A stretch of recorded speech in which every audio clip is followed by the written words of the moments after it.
Hello বন্ধুরা, আবার একটা নতুন ভিডিওতে তোমাদের স্বাগত জানাই। তো সেদিন ভিডিওটা শুরু করেছিলাম দুপুরবেলা থেকে। দুপুরবেলা বর বাজারে গিয়েছিল আর সেখান থেকে এনেছিল একটু ইলিশ মাছ। বৃষ্টির দিনে ইলিশ মাছ খেতে কার কার ভালো লাগে অবশ্যই জানিও।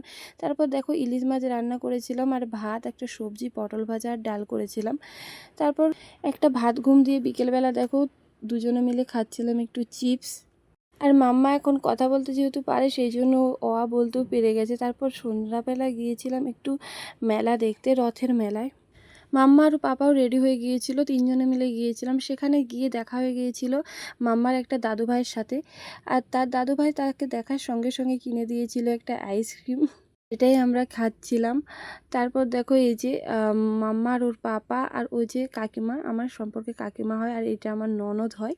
তো তোমরা কে কে রথ দেখতে গিয়েছিলে অবশ্যই জানিও। ভিডিও এডিট করতে করতে যা দেখছিল মাম্মা সেটা নিয়েই বায়না করছিল। আর আর আমার বরের অবস্থা খুবই করুণ হয়ে গিয়েছিল মেলায় গিয়ে, দেখতেই পাচ্ছ। তো তোমাদের ভিডিওটা কেমন লাগলো অবশ্যই জানিও। ভালো লাগলে অবশ্যই লাইক, কমেন্ট, শেয়ার করো। টাটা।